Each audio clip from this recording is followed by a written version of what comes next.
Children become derelicts, the elderly helpless, and man becomes orphan. They live in their homes like thieves. Desolate, they wash their own dishes. Now, even a cursory look shows that several things are happening in this space of 14 lines. It's a subjective domestic space called home. In traditional terms, not a radical space, but the ontological condition of this relationship of this woman with her close ones, that is to say, children, the old and men, is how first the relationships are established, then broken, and then established again. The language, you must have noticed, is very spare, shorn of all embellishment. And the power of literalness is from where it draws its strength. So the ontological condition of her being scared historically is solicited in the relationships which she looks for, certain kind of depth that she wants, but she wouldn't go there. Instead, she becomes prudent, dunyadar, worldly wise, and serves at home and outside. And this condition, on one hand, it seems to be a timeless condition, on the other, it is this distrust of the specific situation that she is in, which is making her prudent. She is not taking the quick route of the progressive approach. She is not taking the route of the legal or the kind of restorative justice or things like that.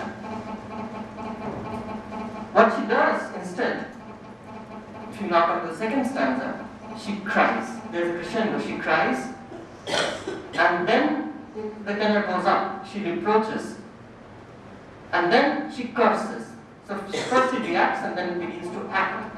The moment she comes to curse and takes some sort of agency from crying to curse, because anger is building up. And at that point, when she becomes angry and curses, she gets her just desert.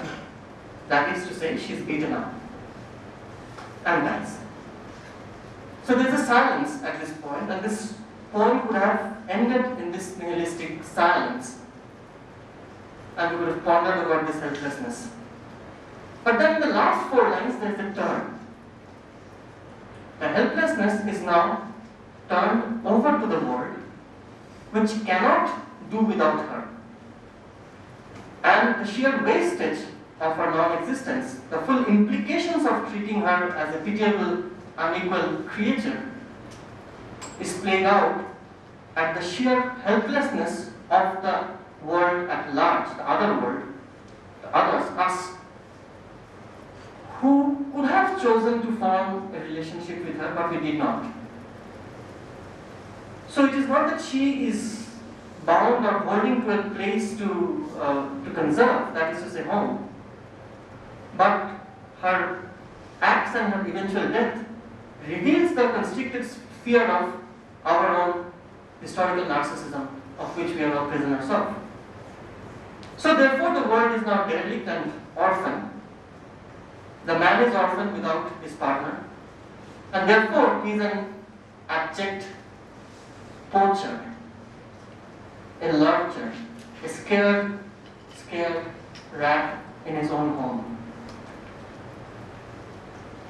And this abjection is tremendously captured in the last 2 lines in this vivid image of dishwashing. So profound is this image of washing dishes, doing your dishes. There is no one to batter and thump now. So your singular abjectness is relegated to doing dishes. There is no one to share your condition of constriction. Therefore, you end up by doing the dishes. There is no one to assert. So you are the servant of your own condition now. So this hiatus between the woman and the world around and outside of her is immense. It is strictly measureless. It is at this point that we realize that the condition of womankind is erasure and a vanishing point on one hand, but her materiality refuses to vanish.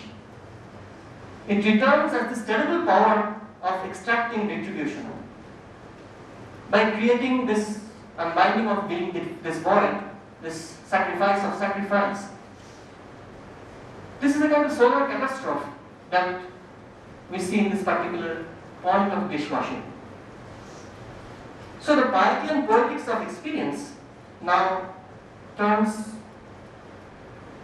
although repetitively, into something political, where the price of dominating, from children, from the elderly, from the men, is barrenness. So, I'm reading this poem and thinking of this poem in my own way, because I think of the minimals methodologically in these terms in Humanities Underground. This is an example where it's a historical poetics working in relation to social differentiation on one side, primarily work through tagging, deferring. But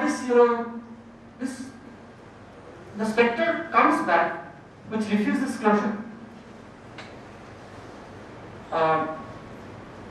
And yet there is a kind of negative sufficiency, a kind of constitutive ignorance, if you like, in this approach to the minimal. It's a condition of unbinding, which is, I think, the precondition of poetry to begin with. This possibly is something that goes on when one attributes commitment to the idea of the minimal as a method, as a possibility of intelligibility of understanding what literature might be. Let me stop here, because I've spoken way too much, but I thought that I'll just give a sense of what I meant by minimal when I was writing, thinking of the space and then editing this book. So, I'll just hand over to our speakers today. Milind Wakankar from IIT, request you to take over. It's a very moving poem, and I think what it highlights is the something that Veda said in one of his very nice interviews, where he said that literature is actually very little, very, very little, something that is necessarily fragile, that gives itself to be trampled over. Right? So, what is minima? A very interesting problem that I think this extraordinary volume, this volume that is so sparkling, that is so funky in many respects, brings to the fore. And I think we should look at this problem in a very serious way, the problem of the minima. I remember when we were in conference together, Rakesh and myself, there was this very impressive scholar from Gujarat called Zaidi, and Rakesh, remember Tridip. And Tridip has given us this very interesting story of two major mega forces who were, in a sense, outlining the possibility of minima in 1930s Gujarat. One of them was, of course, Gandhi, and the other was Manikla Munshi. And Gandhi was speaking an older language, which was a language of seva, which was a language of moral practice, moral control, ethical control, and so on. And suddenly you had this whiz kid, K. Munshi, who came and wrote 10 stunning novels of a nationalist variety. And literally, I'm really seriously reducing Tridip's argument, but seriously blew Gandhi out of the scene. I bring that up, and I did it in this way purposely because really Tridip's argument is very beautiful and very subtle. But the point I want to make was that today what we see happening is, in some sense, very, very interesting. And it is not at all surprising that the present dispensation, and especially the present Prime Minister, literally borrows so much of his rhetoric from K.M. Munshi. Okay, so that is very interesting precisely because what is at work is something extremely minimal, extremely minute, a minimal shift, right? And that minimal shift is the fact that the response to the notion of the care of the self, so to speak, put in place by Gandhi and Govardhan Ram Madharam Tripathi before him, the notion of the care of self put in place by Gandhi was opposed or subverted by something like, was seen, let's say, as a problem that somebody like Nietzsche would associate with ressentiment.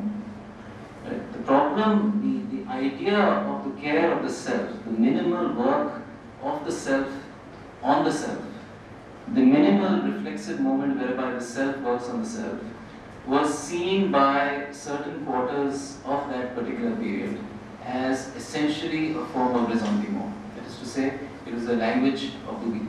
Right? It was not, if you know, the Nietzschean formulation which he makes in various texts, and he keeps making that formulation in the last 5-6 years of his life, of his intellectual life. So, in some sense, when we are dealing with the affirmation that follows is based on something like the rejection of ressentiment. Right? So, ressentiment, which is seen to be the problem in any kind of soul work, in any kind of ethical self-reform, is responded to by an affirmation which, in a sense, today is tantamount to the affirmation of capital. Right?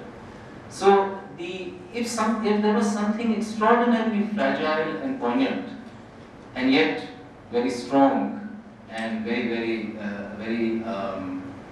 rigorous and methodical about what Gandhi was trying to do, that minimal thing, precisely because it was within a certain kind of revaluation of values, and I love the fact that that phrase occurs in the concept note that Prasanta distributed. That particular minimality, right, is something that today is literally worked over by something like a response to ressentiment. So the counter force to ressentiment is what? What exactly is it? It is something like the affirmation of capital. What do I mean by that? What I mean by that is that capital as an inexorable, irrevocable force that must staunch no barrier, that must break through whatever it sees, whatever it finds up against it. Capital, in a sense, leaves many communities, many societies, and many groups and individuals with only one alternative, which is to try and produce something like the internal limit to capital. If the possibility of an external limit to capital does not exist, then the only option is to, in a sense, imagine cultures of retreat, cultures where in fact there is self-thinking, cultures in which there is self-reflection, cultures in which there is a care of the soul. So today it is something that one sees happening around oneself in the general social scene. There is this return to cultures of retreat, but those cultures of retreat have in fact been already compromised by the fact that they are seen to be associated with ressentiment. Right? The problem today is that minimal, that which is fragile, that which gives itself over to be trampled upon, the face of the other, right, is in fact something that cannot be addressed head on unless one enters into the problem of ressentiment. Right? That is to say, the whole problem of where on the far side of the relation between the weak and the strong can one imagine another kind of practice. Right? So in some sense, the very important issue that the volume raises is how then to elaborate the new politics of the minimum.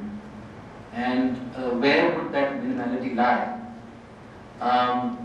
How does one, in a sense, affirm a new kind of minimality, which would be based on something that, in a sense, takes into account retroactively the problem of ressentiment, right?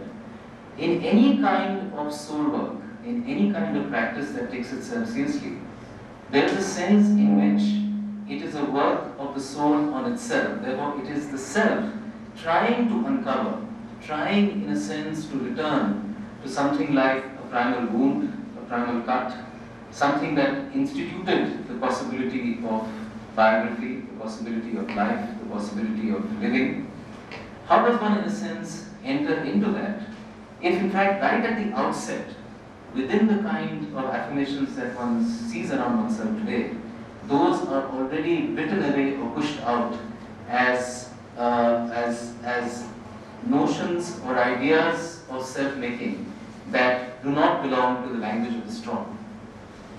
So is there, in a sense, something beyond ressentiment? How does one actually handle this question?